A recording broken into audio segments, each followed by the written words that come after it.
début de semaine à tous, mesdames et messieurs, bonsoir. Bienvenue à tous à cette grande édition du journal dont nous vous proposons de suivre les grands titres. La paix est célébrée dans le monde. C'est 21 septembre sous les thèmes « Façonner la paix ensemble ». Entre-temps, plusieurs territoires de la République démocratique du Congo restent encore secoués par les conflits armés, malgré la présence de la mission de maintien de la paix depuis maintenant 2 décennies. À Lubumbashi, l'insécurité n'a pas dit son dernier mot. Les ménages continuent d'être visités par les personnes armées. Les autorités réunissent leurs efforts pour en finir avec cette situation.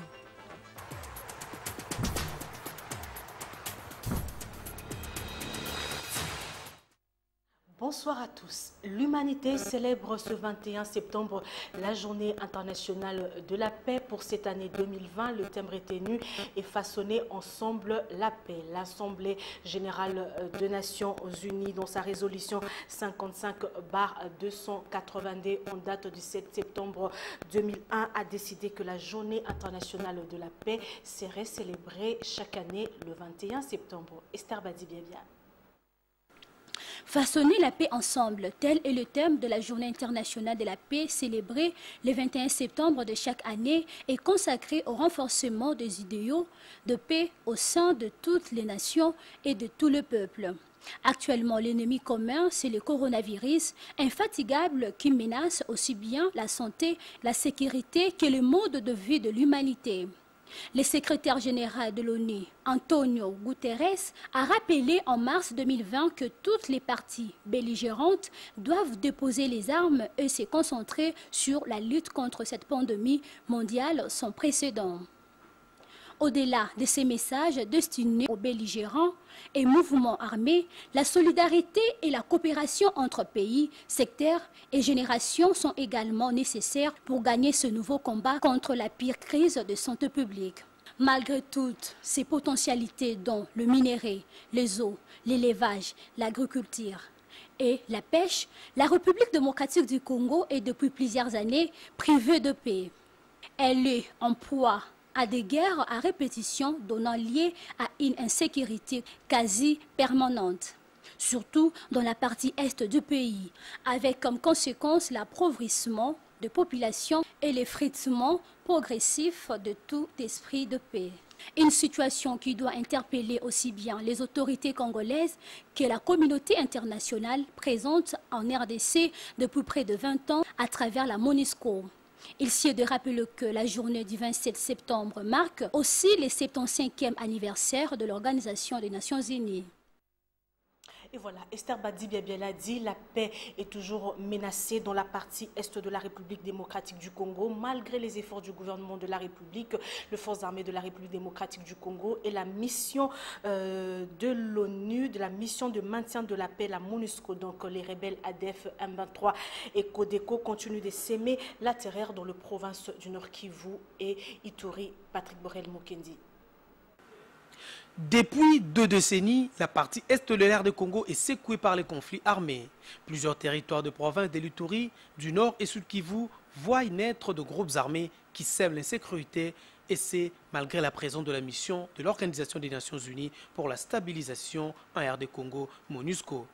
Cette mission du maintien de la paix de l'ONU en aire de Congo, dont le mandat a été renouvelé dans la résolution 2502, a pour des priorités stratégiques la protection des civils et l'appui à la stabilisation et le renforcement des institutions de l'État. Avec un effectif de 14 000 militaires casques bleus, 660 observateurs militaires, 591 policiers et 1050 de police constituent la présence de la MONUSCO suscite toujours des débats à cause justement de l'instabilité dans les provinces de l'Est. Actuellement, l'on parle encore de M23, les ADF à Beni, Codeco en Ituri, ces groupes armés qui endeuillent tout le jour les familles congolaises. Au départ, MONUC, cette mission devrait observer. Ensuite, la MONUSCO avait pour mission d'aider les forces de l'État de neutraliser les troupes armées. Avec quel résultat? Si plusieurs observateurs pensent que n'eût été la présence de la MONUSCO, ces pays seraient déjà balkanisés. D'autres estiment qu'il est temps pour que l'ONU, à travers sa mission de maintien de la paix en RD Congo, qui est d'ailleurs la plus chère au monde, trouve des stratégies de retrait de ces troupes. En tout cas, la paix qui est célébrée ce 21 septembre doit interpeller les Congolais à continuer de travailler pour la restauration de l'autorité de l'État sur l'ensemble du pays. Nous l'annoncions au sommaire de ce journal, Lubumbashi, chef-lieu de la province du Haut-Katanga, est secoué donc par l'insécurité. Junior Kaniki, qui est sur place, nous fait savoir que les responsables politico-administratifs de la commune annexe ont eu une réunion de sécurité justement pour mettre fin à cette situation qui endeuille plusieurs familles dans cette partie du pays. Suivez. Suite aux cas d'insécurité qui se vivent à Lubumbashi dans le Haut-Katanga, dont quelques cas sont perpétrés dans la commune annexe, il s'est tenu ce lundi 21 septembre 2020 à la commune annexe un conseil de sécurité, lequel a mis autour d'une table les membres des services de sécurité, le bourgmestre de la commune annexe Rémi Moussese Mokoma et quelques cadres de base. L'objectif de ces assises, trouver des voies et moyens pour permettre à la population de retrouver sa quiétude. Au cours de ce conseil, quelques résolutions ont été trouvées et le bourgmestre Rémi Moussese Mokoma réaffirme sa détermination. Suite aux événements malheureux qui se sont passés pendant ces 2 jours-ci, et en tout cas nous sommes déterminés pour mettre hors d'état de nuire tous ces malfrats, parce qu'ils sont en train de tuer, de violer, de semer la terreur dans la population. Là, nous ne sommes pas d'accord. Je vois qu'ils vont nous retrouver sur leur chemin. Nous avons pris des dispositions pour que la population puisse vaquer à leurs occupations comme d'habitude, qu'ils soient calmes. Je crois que la police, notre police est là. Je crois que nous allons les sécuriser comme par le passé. Il faut rappeler que la ville de Lubumbashi fait face à une insécurité criante qui des fois est assortie au viol et meurtre. Le dernier en date a vécu le jeudi 17 septembre 2020 dernier au quartier Kasungami, faisant un bilan des morts par balle et quelques maisons cambriolées.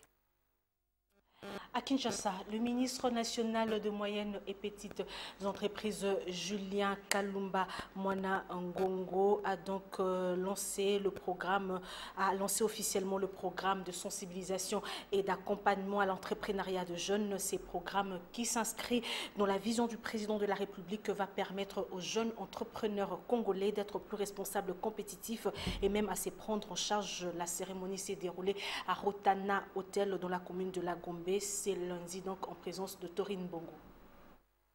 Promouvoir la création par des jeunes Congolais des micro, petites et moyennes entreprises de croissance au travers un accompagnement sur mesure comprenant notamment la formation, l'assistance conseil, les coachings, pour ne citer que cela. Pour matérialiser la vision du chef de l'État, Félix Antoine Tshisekedi, titre de classe moyenne, petites et moyennes entreprises et artisanales, Julien Kalumba Mwana Ngongo et l'OPEC, Office des petites et moyennes entreprises, vient de mettre en place le programme de l'entrepreneuriat au Congo, PRONADEC en sigle, qui sont désormais des boussoles pour le développement de l'écosystème entrepreneurial congolais, de sensibilisation et d'accompagnement de jeunes à l'entrepreneuriat en vue de susciter les vocations entrepreneuriales pour les aider à créer leurs propres entreprises. Et il est important que nous tous, on ait un seul objectif. Et ça va se construire, c'est ça qui construit l'écosystème. Donc ici, on vise des jeunes universitaires, ceux qui n'ont pas encore créé. C'est ainsi que notre message était un pas à l'université, un pas dans l'entrepreneuriat, et l'OPEC va vous accompagner. Ces défis majeurs d'inaccessibilité à un emploi décent touchent plus de jeunes qui représentent près de 65% du poids démographique de la population congolaise. Un danger et une source potentielle d'instabilité du pays, d'où l'importance de cette initiative d'encadrement de jeunes à venir du pays. Vous avez suivi le ministre Justin Kalumba Mwana Ngongo. Il est le ministre de petites et moyennes entreprises et s'est exprimé au micro de Patrick Borel Mukendi et Torine Mbongo. La problématique des enseignants non payés, le salaire dérisoire de Pro-Santé et les prestataires des ripostes contre Ebola non payés sont autant de points débattus dans l'Assemblée générale de la notabilité de la ville de Mbandaka. Nous sommes dans la province de l'Équateur. Le président Constant Mumbema Mobuka fait la restitution dans ce reportage qui porte la signature de José Mazan Soukouma. Le président de la notabilité de la ville de Mbandaka, métropole de la province de l'Équateur, le patriarche Constant Mumbema Mobuka, a fait la restitution de l'Assemblée générale de cette institution coutumière tenue le week-end dernier dans la ville de Mbandaka. Le président Constant Mogbema s'est déployé sur 3 fronts, à savoir l'éducation qui pose problème, la santé et qui continue à faire couler l'encre et la salive, et les sociales de la ville de Mbandaka. Constant Mogbema n'a pas manqué de mettre quelques pistes de solutions pour tenter de résoudre ces problèmes. En ce qui concerne l'enseignement, nous avons entendu ce que le chef d'État a dit, que l'enseignement est gratuit. Mais il y a des enseignants qui donnent le cours, mais ils ne reçoivent presque rien, sauf les enseignements supérieurs. Mais primaire et secondaire, ils donnent le cours, mais ils ne reçoivent rien. Alors, que pensez-vous? Qu'est-ce qu'ils pensent, les autorités, pour ces problèmes? Les non-payés, les nouvelles engagées, mais entre-temps, ils font du travail. Alors, nous, la notabilité, nous demandons aux autorités provinciales comme nationales de faire tout pour aider la population des enseignants. Nous sommes au milieu du village. À Kinshasa, le gouverneur Jantini Ngobila Mbaka a posé dernièrement un geste de générosité en faveur des responsables et patients du centre de santé et maternité Révolution situé dans la commune de Kinseso, où les actes de viol à l'endroit de 2 infirmières ont été commis par un groupe d'inciviques et plusieurs biens de valeur de cette structure sanitaire ont été emportés. Sylvain Kapombo Bosengele. Lors de sa visite, le vendredi 18 septembre 2020, sur les lieux, Jantini Ngobila Mbaka, qui était à la tête d'une forte délégation des membres de son exécutif, a fait un don de plusieurs vivres et des kits sanitaires. Il s'agit entre autres de 30 lits, 30 matelas, 30 sacs de riz, 5 cartons de pilchard, 200 masques, 5 bidons d'huile de 25 litres, 2 cartons de désinfectants et plusieurs médicaments. Devant la presse, le patron de Kinshasa a instruit les forces de l'ordre de ces coins de la capitale de traquer les malfaiteurs qui sont encore en cavale pour qu'ils subissent la rigueur de la loi. Pour sa part, les riverains ont profité de la présence de l'autorité provinciale pour exiger plus de sécurité et la résolution de certains problèmes auxquels ils font face, notamment la pénurie d'eau. Nous sommes très contents de la présence du gouverneur ici, mais ce que nous vivons ici est déplorable. Nous ne sommes pas en sécurité. Nous demandons seulement aux autorités d'installer les sous-sias dans ces quartiers pour que notre sécurité soit rassurée. Nous avons également des difficultés d'eau et d'électricité, a affirmé un des habitants. Et juste après, le premier citoyen de la ville est allé inspecter les travaux de réhabilitation et construction des routes qu'il a lancés il y a peu dans la capitale Kinshasa. Nous gardons Sylvain Kapombo qui nous fait savoir que le gouverneur de la ville de Kinshasa, Jantini Ngobila Mbaka, a pris part au culte de l'armée du salut hier dimanche 20 septembre 2020. Reportage. Ce culte a été consacré à l'installation des nouveaux leaders de cette église sur le territoire de la République démocratique du Congo. Il s'agit des colonels Daniel et Archet Moukoko. Dans son allocution, le gouverneur de Kinshasa a reconnu le travail que l'église armée du Sali abat pour le bien-être de la population quinoise en particulier et celle de l'ensemble du pays en général. À titre d'exemple, il a cité des écoles et centres de santé que cette église organise en faveur de la population. Vu les nombreuses actions menées par cette église, les premiers citoyens de la ville-province de Kinshasa a promis de travailler en collaboration avec les salutistes pour le développement de la ville de Kinshasa, surtout dans la matérialisation du programme Kinshasa-Bopeto. Devant les fidèles enthousiasmés par sa présence, le gouverneur de la ville de Kinshasa a remis à l'église l'armée du salut une somme importante d'argent comme contribution de la ville pour l'achèvement des travaux de construction de la paroisse mère de cette église située sur l'avenue Kassai dans la commune de Barumbu. Kinshasa-Bopeto renferme les prémices d'un vrai développement pour notre ville. Il n'est pas normal que nous-mêmes, Quinoises et Quinois, nous commençons à salir, à mettre de la saleté sur la devanture de nos parcelles, jeter les immondices, surtout les sachets. Ensuite, nous cherchions comment est-ce que nous devons se débarrasser de toutes ces immondices-là. Par ailleurs, le gouverneur Jantini Ngobila a profité de cette occasion pour annoncer que son gouvernement, à travers le ministre provincial des infrastructures, s'engage à réhabiliter l'avenue Kassai qui se trouve en état de délabrement avancé. Il faut dire que Ce dimanche a coïncidé avec la date de naissance du gouverneur Jean-Tini Ngobila et à l'occasion, toute l'Église a chanté et remercié Dieu pour lui avoir accordé une année de plus. Nous allons maintenant prendre la rubrique Actualité vue par les autres. Émile Kassanga, il est secrétaire des rédactions à Télé 7. Il a donné de la voix quant à l'actualité au micro de Esther Badibiabia et Damien Maungo. En ce qui concerne l'actualité nationale, nous avons sélectionné quelques informations comme la grève des infirmiers et infirmières dans des centres hospitaliers publics durant 3 jours. Eh bien, ce corps médical se sont décidés d'arrêter le service tout simplement parce qu'on a arrêté les leurs à l'hôpital général de référence de Mamaïmo. Il y a aussi la rencontre Félix Tshisekedi et Joseph Kabila qui a retenu aussi notre attention. Vous savez que le camp FCC cache pose problème. Dans cet échange, ces 2 leaders de la coalition se sont dit ou se sont donnés, ne savons pas, parce que jusque-là, la révélation, personne, nous ne savons pas ce qu'ils se sont dit, mais nous sommes en train de penser qu'ils doivent discuter pour qu'il y ait baisse des tensions au sein des états-majors. Nous avons encore parlé sur la mission de 13 personnalités qui ont déposé le rapport après les consultations. Ces 13 personnalités, moins une, avaient une mission de chercher un consensus sur les élections, c'est-à-dire à la CENI. Après leur mission, ils ont déposé le rapport. D'abord, ils ont rencontré le président de la République, parce que je parle des personnalités, et les ont rencontré le président de la République, et ils ont déposé les rapports, mais ils les ont formulés sous forme d'une proposition de loi à l'Assemblée nationale. Mais aussi, ce report du mini-sommet de Goma, le sommet a été reporté, mais aura lieu par voie de visioconférence, et le président de la République va effectuer le déplacement de Goma ce mardi. Écho de la Ligue nationale de football, l'INAFOOT, Ndaïla Mbouchi nous renseigne que le championnat national va reprendre à partir du 2 octobre 2020. Le calendrier de la Ligue nationale de football, Ligue 1, prévoit la phase aller, les grands derbys ci-après. La 3e journée, les derbys choc de la capitale.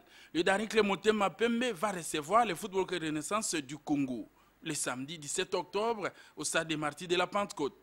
Dans les mêmes installations du temple de football quinois, le dimanche 18 octobre, on vivra les matchs au sommet entre Vecleb et le tout-puissant Mazembe dans une partie entre l'équipe classée 2e au dernier championnat et le champion en titre. Une semaine plus tard, soit le dimanche 25 du même mois d'octobre, pour le compte de la 4e journée, au stade des Martyrs de la Pentecôte, les Daring Club Motema Pembe contre le tout-puissant Mazembe. Au stade de la Kenya de Lubumbashi, l'international Saint-Éloi Lupopo croisera l'AS Vecleb. La 5e journée, le mercredi 28 octobre, Mazembe jouera Maniema Union. Le football club Lupopo face à la formation de Renaissance du Congo. La 7e journée, samedi 7 novembre, Lupopo recevra des SMP. La 9e journée, le match de tous les dangers et des enjeux. Le dimanche 22 novembre, Vecleb croisera des SMP et à Lubumbashi, Mazembe Lupopo. La 10e journée, le dimanche 29 novembre, Vecleb Renaissance du Congo. Et le vendredi 8 décembre, Renaissance du Congo fera face à la formation des tout-puissants Mazembe. La 13e journée, le dimanche 17 décembre, SMP contre Sa Majesté Sangabalindi. Pour rappel, la fin de la phase aller de l'édition 2020-2021 du championnat de la Ligue nationale de football interviendra le mercredi 30 décembre de l'année en cours. Complétons l'actualité de ce lundi 21 septembre 2020 avec ces condensés de l'actualité africaine et internationale avec nos partenaires de la Voix de l'Amérique. Le groupe chargé de nommer le président qui dirigera le Mali au cours des prochains mois après le putsch du 18 août se réunit ce lundi. C'est ce qu'a annoncé dimanche un responsable d'une des organisations associées aux concertations. Le collège est composé de représentants de la junte, du mouvement du 5 juin, de religieux et de membres de la société civile. Au Nigeria, des responsables syndicaux ont annoncé que les professionnels de santé nigérians ont cessé lundi leur mouvement de grève lancé il y a une semaine. Les leaders syndicaux ont annoncé qu'ils se réuniraient plus tard pour décider du prochain plan d'action. 10 civils et un soldat ont été tués dimanche nuit dans une zone surnommée le Triangle de la Mort, dans l'est de la République démocratique du Congo, lors d'une attaque attribuée au groupe armé des Forces démocratiques alliées ADF, a indiqué lundi un responsable local.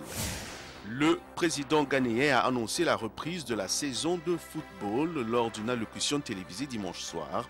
Il a souligné la baisse importante du nombre de contaminations au Covid-19 dans le pays où le port du masque demeure obligatoire jusqu'au 14 décembre. À Kinshasa, nous allons prendre les parutions de journaux. C'est dans une sélection et commentaire de Polydor Ngaziami, revue de presse.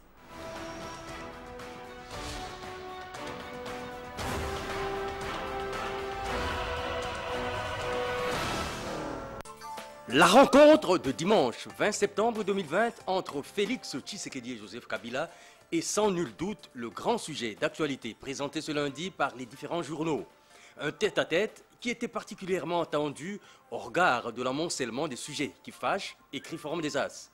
Les proches de Félix Tshisekedi comme ceux de Joseph Kabila n'ont pas lâché la moindre bribe au sujet des échanges qui ont eu lieu à l'Ancélé, fait remarquer le quotidien. Toujours, poursuit-il, est-il que ce face-à-face survient après moult difficultés rencontrées au niveau du comité de suivi de l'accord FCC-CACH.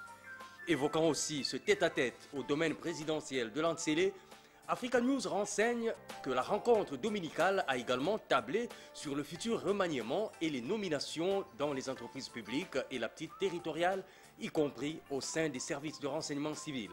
Mais au-delà de cette rencontre organisée pour aplanir les divergences, chaque membre de la coalition mène son combat en solo. Et comme l'indique la République, le FCC se bat pour le retour de Joseph Kabila en 2023. En effet, écrit le quotidien, le fond du problème, c'est que le FCC-PPRD se sent en perte de vitesse face au cash UDPS et se doit de mener une offensive de charme en direction de l'opinion afin de le remettre en selle. Il s'agit pour le FCC de démontrer que, quel que soit le cas de figure, rapporte la République, il serait toujours possible pour son autorité morale de casser toutes les barrières et se rendre éligible à l'élection présidentielle en 2023. Pour ce faire, tout a été mis à contribution. L'avenir annonce de son côté que Félix Tshisekedi sera à Goma ce mardi. Même si son agenda n'est pas encore connu, indique-t-il, on ose croire que le chef de l'État va palper du doigt la réalité des Congolais qui sont victimes de l'insécurité devenue criante et massacrés par les différentes milices qui pullulent dans l'est de la République démocratique du Congo. Relation RDC-FMI, il faut nécessairement que la RDC procède à un certain nombre de réformes pour qu'elle accède aux facilités de crédit du FMI. Le président Félix-Antoine Tshisekedi a informé les ministres réunis en conseil vendredi dernier des recommandations de la directrice générale de cette institution de Bretton Woods sur les dites réformes. Selon le porte-parole du gouvernement, Jolino Makelele, qu'il a indiqué dans son compte-rendu écrit l'agence congolaise de presse, il s'agit de la gouvernance de la Banque centrale du Congo, de la transparence dans le secteur des mines et de la présentation d'un budget réaliste. La proclamation alerte sur une magouille organisée dans la gestion de Transco. Le journal évoque la somme de 71 743 850 francs congolais, soit environ 35 000 $ qui, selon un rapport publié par l'Observatoire de la dépense publique, s'est volatilisé alors qu'un bordereau de versement du 30 août 2018 indique qu'elle devrait être transférée dans le compte Transco de Robank. L'ancien directeur général adjoint, un Français qui avait démissionné pour ne pas se salir, a finalement eu raison, constate le journal. Enfin, la prospérité annonce l'arrivée du registre d'appareils mobiles. La République démocratique du Congo s'engage dans la régularisation de la téléphonie mobile et c'est ce jeudi 24 septembre 2020 que débutera l'opération d'identification automatique de tous les téléphones en service sur le territoire national. Et c'est le registre d'appareils mobiles RAM qui est habilité à mener cette réforme. et à mettre de l'ordre dans le secteur. Il assurera désormais la protection des citoyens contre les abus et la contrefaction des téléphones, précise le quotidien. Bonsoir.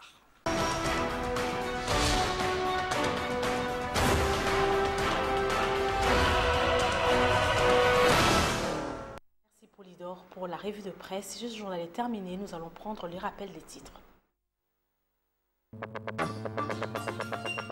La paix est célébrée dans le monde ce 21 septembre sous les thèmes « Façonner la paix ensemble ». Entre-temps, plusieurs territoires de la République démocratique du Congo restent encore secoués par les conflits armés, malgré la présence de la mission de maintien de la paix depuis maintenant 2 décennies. À Lubumbashi, l'insécurité n'a pas dit son dernier mot.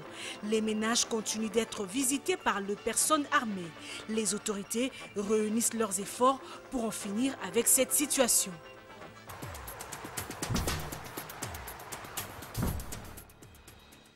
Merci, ce journal est complètement terminé. Merci à vous tous qui l'avez aimablement reçu dans vos maisons. Ces remerciements, c'est au nom de José Moussangana, chef d'édition, Léonard Mouemeri a réalisé cette édition. Rigo Moulopo était derrière la caméra. Merci à Bardo Lelo, Jean Ndonga et James Katamboa qui a concouru à la supervision éditoriale de ce journal. Demain à 7h30, Papi Kata sera là à 10h et à 12h. Jenny Tamboué à 16h pour le journal en Lingala. Je vous retrouve à 19h avec le même plaisir. Bonsoir chez vous.